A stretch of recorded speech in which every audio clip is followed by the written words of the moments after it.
It broke the internet overnight. A new artificial intelligence tool is going viral. It's called ChatGPT. It can answer follow-up questions. It can admit its own mistakes. When ChatGPT came out, it really quickly gained traction. You might ask it, write a poem about unicorns, and it might spit out something that sounds just like it was written by someone. That really struck a chord with a lot of people. It also struck a chord with investors.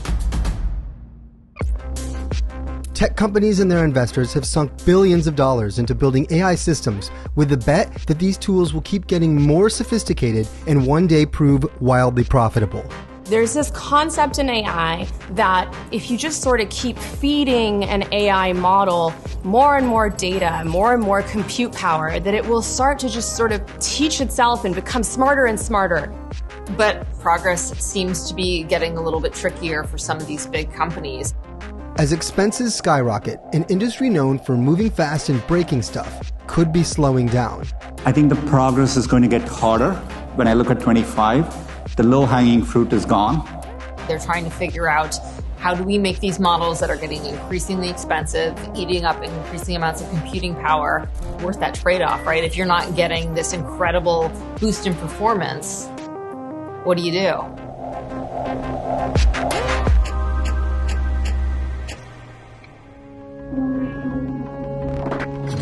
AI really started in the 1950s. Alan Turing being one of the really early academics. You might be familiar with the Turing test. There have been, since then, a bunch of periods of AI innovation, and then what you might call an AI winter. But fast forward to today, in the past couple years, this intense pickup in AI came from the breakthroughs that we saw with OpenAI, with ChatGPT. Search as we know of it is going to change, and the web as we know of it is going to change. I was very skeptical, like I did not expect ChatGPT to get so good. When ChatGPT came out, it looked like, wow, overnight we have this huge advancement. It sort of came out of nowhere for most people. I think it really kickstarted a lot of interest in innovating in AI and also investing in AI and companies trying out using generative AI. ChatGPT and AI systems like it work by using massive software engines called large language models, or LLMs. A large language model is an AI system that's trained on lots of data sourced from the internet typically, and it can respond to written prompts with other amounts of text that sound really like they were written by a human.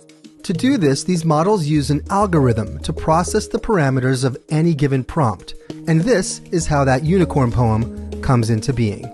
And people keep expecting these companies to keep rolling out better and better models that are more and more capable. What if I were to say that you're related to the announcement, or that you are the announcement? Me? The announcement is about me? Well, color me intrigued. For a while, these models have been getting better quickly. But right now, at least 3 of the top companies, OpenAI, Anthropic, and Google, are having issues training their models to the level where they would like them to be. The easy gains there are gone. We will keep scaling them, but it will not be at the same rate of pure scale that we've seen in recent years. So we're working on new things too. Good curated data sets that are created by humans are increasingly scarce. I mean, the internet at this point has been largely scraped by these companies. So if you want to make models better than what they are now, you need yet more data. That's harder and harder to find. Some companies are going as far as paying people that have advanced degrees to help train their models so that they can get this expertise to get better data. So how do you continue to teach an AI? Where do you get that data from? Especially once this AI is getting so smart that it needs expert level data. It needs the kind of data that a PhD student or a Nobel Prize winner would be able to give you. How do you get all of that? How do you feed all of that when it's not as simple as just scraping the web anymore? Some projects are experimenting with what's called synthetic data, which includes training AI with content that is itself AI generated. Synthetic data basically means you take the output of an AI model and actually use that to start training more AI models, right? But of course, that has its challenges, and that's still a technique that's being tested, right? And we don't know how much companies can really rely on that, or they will need to continue to also actually get human-created, higher quality data. While we have seen meaningful new products and advances this year, tech companies are struggling to clear the high bar for improvements that would justify the tremendous amount of money they're spending. Because let's be real, AI is not cheap. The CEO of Anthropic, which is a leading AI lab and probably a number 2 competitor to OpenAI in the startup world, has said, it costs $100 million to train a new AI model, and in the coming years, that could increase to $100 billion. As we're spending more and more money, the engineering complexity of getting it right is increasing, and that's why companies need to be larger, need to have more talent. It's hard to say if anyone's making money off of AI right now. We do know that OpenAI has quite a number of paying business customers, but we don't know how that breaks down in terms of like the exact number of companies that are paying for it or what kind of benefits these companies are actually seeing. ChatGPT is one of the most quickly growing consumer software products of all time, but when that will start to match the costs is in question. But it's not all about the money, is it? Let's keep in mind, OpenAI, for example, was established as a non-profit research company focused on advancing AI for the benefit of humanity. Of course, it plans on shifting to a for-profit model, but the timeline on that is unclear. And still, despite the wintry forecasts, the money keeps pouring in. They have plenty of money at the moment, but it's not totally clear if companies are going to be using it long term, what kind of return they're getting on their investment. These companies are having to do bigger and bigger fundraising rounds, billions and billions of dollars. And at a certain point, it's unclear where that money is actually going to come from if it's not coming from customers. Investors may be doubling down because of the promise for even more mind-boggling advancements just around the corner.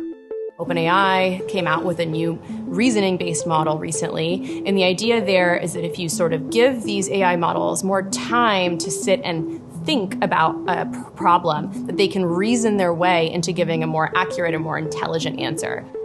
Another breakthrough that may be happening is also around things like agents, which are this idea of a kind of AI that can not just talk to you like a chatbot can, but actually commit tasks for you. Like, let's say, book travel or actually integrate code into an application. Perhaps the most exciting thing for AI enthusiasts, and the most horrifying for its detractors, is the prospect of artificial general intelligence, or AGI. AGI would be a system that can reason and think like a human, applying its synthetic brain across disciplines, not just reacting to prompts with poems or six-fingered hands, but accomplishing complex tasks independent of us humans, and maybe even surpassing us. Could we one day be working for them? No one exactly agrees on, when we're going to reach AGI or what exactly it will look like. A lot of people are predicting that it can come very quickly, right? You see other people saying it could take decades, it could take a century, it could even never happen. And something like some of these setbacks that we're seeing give people reason to maybe reassess or say, hey, this path to AGI may not be as simple as some wanted.